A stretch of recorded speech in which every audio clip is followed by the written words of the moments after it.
Hello and welcome to the first episode of Security Scan this year. I am Vishal Dahiya and we'll begin the year with a discussion on the art of sniping and snipers.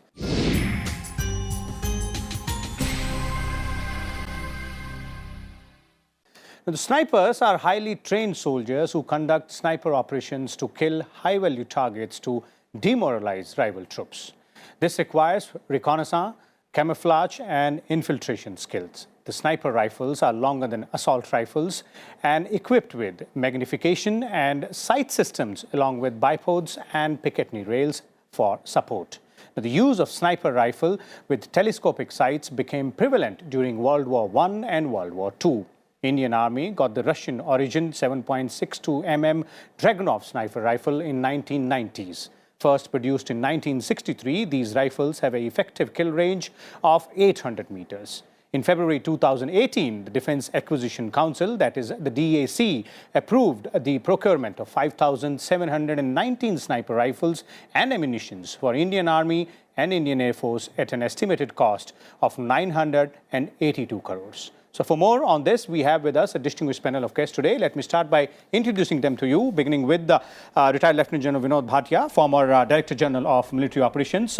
We also have with us Ajay Banerjee, the Defense Correspondent of the Tribune, and Alok Bansal, the Director of India Foundation. Welcome all of you gentlemen to Rajya Sabha TV studios in this first episode of Security Scan this year. Let me begin with you, General Bhatia, to try and understand for our viewers' sake, if we explain to them what exactly is a sniper rifle and how different it is from other normal rifles, and what are sniper operations, why it is so important. The snipers are basically, you target high-value targets, and when you target high-value targets, you're targeting commanders, and it is very demoralizing for the enemy. And these are highly trained people. The amount of training they have to put in is colossal amount. And in the olden days, you talked of World War I, World War II, the snipers used to also make their own ammunition so that they knew exactly how much propellant to fill, and the accuracy has to be 100%. You get only one shot, you get a fleeting target, a high-value target, one chance, and you have to down him, you have to kill him. The single shot kill probability has to be 1. That means every shot fired has to kill that man. And basically what happens, snipers work in pairs actually, and there is a spotter and a sniper. The spotter is the one who spots, because the field of view of the sniper is so little that he needs a spotter. The spotter is the one who's looking around through various other means of this thing, whether it is night sights, HHTIs or daytime binoculars and all, and he is the one who spots. Once he spots, he discerns the range, he discerns the wind speed, location of the target, and now we have a lot of technology in it actually, and we got enclosed sights and other things, especially with the special forces and all, and he tells thereafter he tells homes on the sniper onto the target, and the sniper then shoots and kills the target. Okay. So these are very highly trained people, and they are in it day in and day out, and they are very effective also, especially in our context, especially in the line of control. Let's say we have in 21st we lost 2 GSOs to sniper fires of the Pakistanis. The Pakistanis also, when they're desperate, they use sniper fire, and we also do that. It's not that we retaliate, but we never initiate. That's the difference between the two. Okay. And on the LC, I think sniper is what puts the fear of God and death into the mind of the enemy, into the rival troops, and demoralization is what the crux and raises the costs. Because when the snipers are there, then you can't move out for administrative duties, you can't expose yourself for anything longer than a second or two, so you have to remain within your bunkers, and you only move at night, and then they have night sights also, so it imposes a great cost. Okay, Mr. Bansal, to take it from here where General Bhatia left, the art of sniping has evolved, as you were saying that technology has evolved as well, and specifically in Indian context as well. How would you put this entire situation in perspective? See, as General Bhatia said, in the olden days, the technology had not advanced. So you had to estimate how much is the wind. You had to put the propellant, how far would it go, what would be the trajectory, all these used to be worked out. Now what has happened is, I think today, I don't think so any sniper puts his own propellant. Also we have technology to establish how much is the wind speed, what is the direction, because the trajectory of the bullet from the time it leaves the weapon to it reaches the target actually depends on a lot of factors, environmental factors. So now today we have technology to counter that. Now, as General Bhatia said, the sniping is a game changer in critical situations where you have long wait where you are actually face to face or in close proximity of the enemy over a prolonged period, and you really don't know when something would happen. So in that sort of a scenario, as he said, we have seen Pakistan kill our JCOs recently, and there a good sniper, a good sniping can actually demoralize the enemy to a very, very great extent. And during the Sri Lanka operations, LTT used sniping at a number of times actually, and we did suffer casualties in the initial phase of the IPKF when got after. So a good sniping weapon actually gives you that edge, especially in a context like ours, where you have to remain in LC. You'll remain in LC for years at a stretch. You would have an enemy which has no limits as far as stooping low is concerned. Okay. It could indulge in all sorts of barbaric activities or something, and to counter this sort of an enemy you have.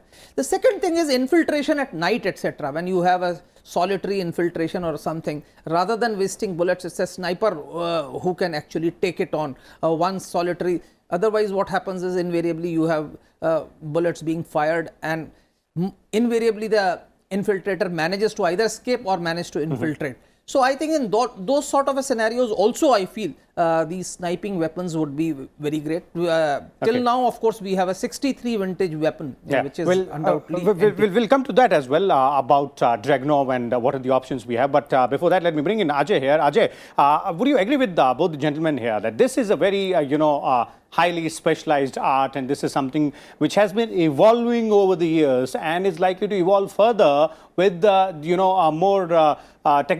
it becoming technology driven?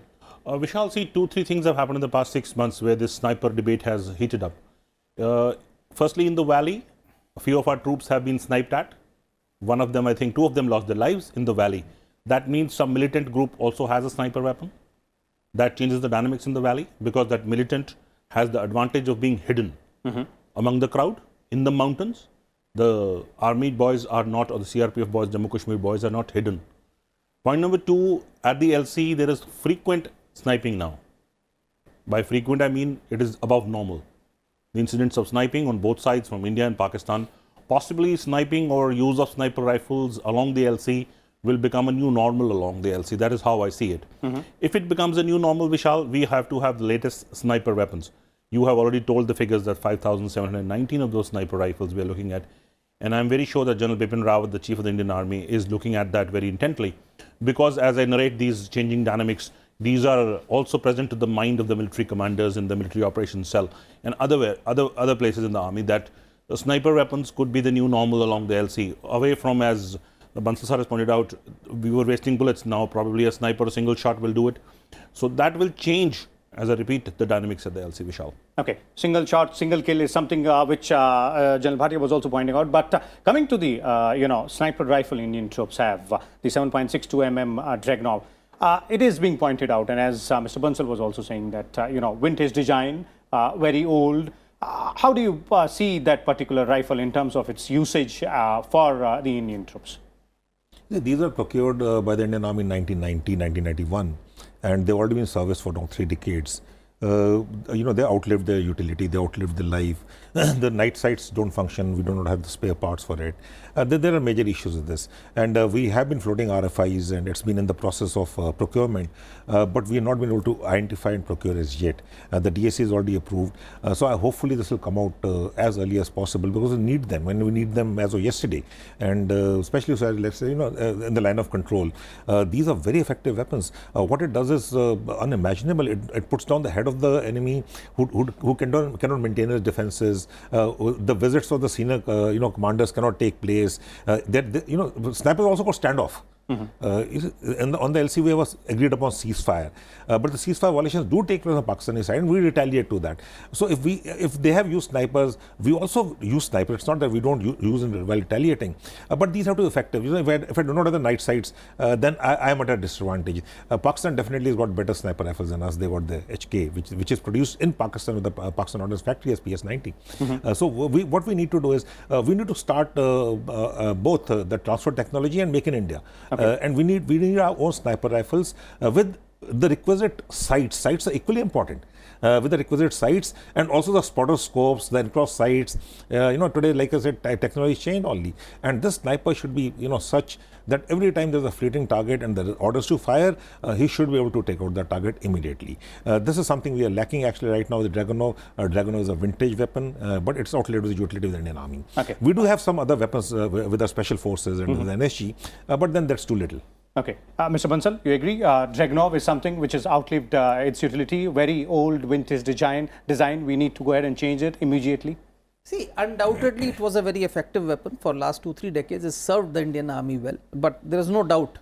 Firstly, it was inducted into Indian Army fairly late, but 7.62 earlier was our standard weapon till we shifted to INSAS or something like that. I think probably the commonality of gauge, etc., helped us, and from 90 to 2018, I think it served the Indian Army well. Now, time has come when you have an adversary who has a better weapon, better sniping weapon, and of course their ordnance factories are manufacturing it. I think this is one field where we have been left behind. So we need to actually move ahead. We need to take a quantum leap, and I think a time has come when we should go for a far more modern weapon, because in 90s probably it was still effective. And it served the army well, but in 2018 when you have far superior such weapons, because especially the sights, because sniping weapon, the key is the sight and the range as well. Yeah, range, of course, yes. Sight and range are two important factors, and sight and the system which takes into account the environmental factors and makes corrections for it, that is of course what is there. So the modernization that is taking place is taking it further and further. So I think we need to go for an advanced and modern system which can be effective, especially since we are going to have, as General Bhatia said, we are going to have, I think for years to come, I think we would see our troops deployed on line of control face to face with Pakistanis within sniping distance, within that firing distance, and probably people have to be cautious. Till the ceasefire, of course, it was a much worse situation, but even after ceasefire now you have violations, so you have to be prepared. And as General Bhatia said, we don't initiate the violation of ceasefire, but once the enemy does, we should be in a position to give them potent reply. We should be able to ensure that he thinks twice before initiating such a violation of ceasefire again. So to that we need the best weapon, actually whatever is available, and if whatever weapon we take today, probably we should be able to last Indian Army for at least a few decades. Okay. Ajay, when we look at other weapons, and we have had this conversation on a number of other weapons as well, the way we need new weapons and the way the timeline for their procurement and all that. In that, do you believe that this particular wing, that is sniping, the sniper rifles, the need for them, was something which was realized a bit late? In 2018, the DSC approving something for 5,000 odd sniper rifles, and we have the 90s vintage, rather 1963 model of Dragunov. No, Vishal, this first of all, I have heard this first time in 2010 that we are looking for sniper rifles, sometime in 2010. Now, before that also there was some talk earlier, but it didn't materialize. In 2012, we had another RFI for sniper rifles, didn't materialize. Now we are again looking at the sniper rifles, but this time I reckon they are much more serious because the threat across the LOC, and as I told in the earlier segment, that probably the militants also now have a sniper rifle. So you now have to retort back with a sniper rifle. You cannot, because the range of the sniper rifle is such, it's what, 800 yards, 900 yards, 1 kilometer, and the AK-47 which you are using does not have that kind of range. So before you get close, the sniper has a shot at you. So the seriousness is coming from that. Secondly, when we talk of timelines, Vishal, yesterday I was looking at some data. The government allocates around 17% of the country's entire budget, the entire expenditure of the government, 17% of it goes to the Ministry of Defence. Now, large part of it, Vishal, goes to administrative issues. The capital is around 94,000 crores. It is distributed evenly because we have vast threats. We have huge threats at the sea, in the land borders, in the air borders. Sniper rifles, I reckon, were figuring very low down in the pecking order. They have been ticked up by a few notches, and that is why the seriousness has come in, Vishal. Okay. General Bhatia, that ticking up in the pecking order by a few notches is something maybe due to the recent incidents as well, but overall, in the overall operations, because you've held coveted posts like DGMO, Where does the specialized, trained soldiers like snipers figure in the scheme of things? Only at the borders, or in some other ways as well? There are some other means in which they can be utilized? The RFA as of 2012 was the DG infantry that time, before the DGMO, and that is 2011-12 when we asked for a replacement of the sniper rifle. So it's been going on. Of the 7.62 Of the mm Dragunov. Dragunov is a good weapon. It served its purpose, and we have to move ahead. And snipers are actually very, I must tell you, sniper training is very rigorous, very, very rigorous. And we have, let's say, 8 snipers authorized by infantry battalion. And these snipers are trained, day in and day out. They're specialists. They're the best in the unit.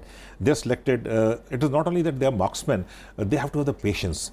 Because sniping is concentration, patience. They remain focused. They got to keep their mind totally empty of other things other than their task. Maybe sometimes hold their breath as well. Yes, absolutely. Right? While taking the shot. While taking the shot, they cannot be. He cannot miss. He has to have 100% certainty of that fleeting opportunity coming. It's not the target is going to shoot. And not only that, he has to remain hungry. He has to, function in a bunker which is restricted space, where the insects, there are mosquitoes, and he can't be moving and he's taking a shot. So that sort of training has to be there, and he has to, maybe he's out, he's concealing himself, he's camouflaged, and for hours on end, he just has to stay there without any movement, without giving up his position, because movement gives a position. So sniper training, I think, is exceedingly important, and the Indian Army's snipers are very, very good, and I have no doubts that they can deliver. But what is lacking is, we all know, we lack a modern sniper rifle. We have to shift from 7.62 to 8.6 mm. The reason is, it has to stand off. We have to be better than our adversaries, especially in the LC. Even if I don't use it, they should know that I have a better standoff. Today we're looking at ranges of 2,000 meters. Presently we have 800 meters.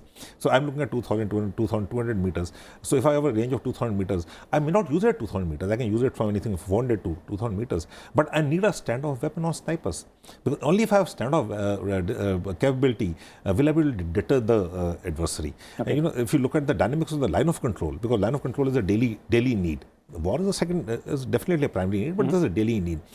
Both the armies have 4 tasks on the LC, as I put it. One is ensure the sanctity of the LC. That's common to both. The second is defenses. The third is moral ascendancy, common to both. And the fourth, of course, is where the defense comes in. Whereas we are in the counter-infiltration to the LC fence, Pakistan is the pushing infiltrators. Okay, so that's the difference.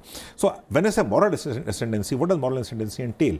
It entails our demeanor has to be better, our drills have to be better, and our destruction capability has to be better, whether destroy or not. Okay. And for that, I think snipers is the answer. Snipers is the best answer. Mr. Bansal, you agree with General Bhatia that snipers ultimately are the answer when it comes to, going ahead and, scoring maybe some points over the enemy and also trying to demoralize their troops? There is no doubt about it, but let me clarify here.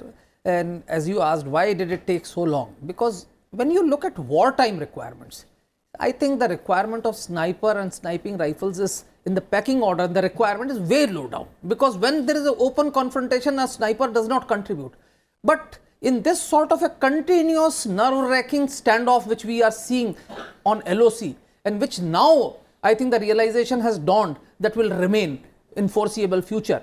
In that sort of a scenario, I think a sniping rifle's requirement raises many folds, because many of the heavier weapons or artillery guns or things like that which we may be requiring in times of war may not have that much of utility in this sort of a situation. So I think the realization has led to this sort of a thing, and that is where what General Bhatia said is important.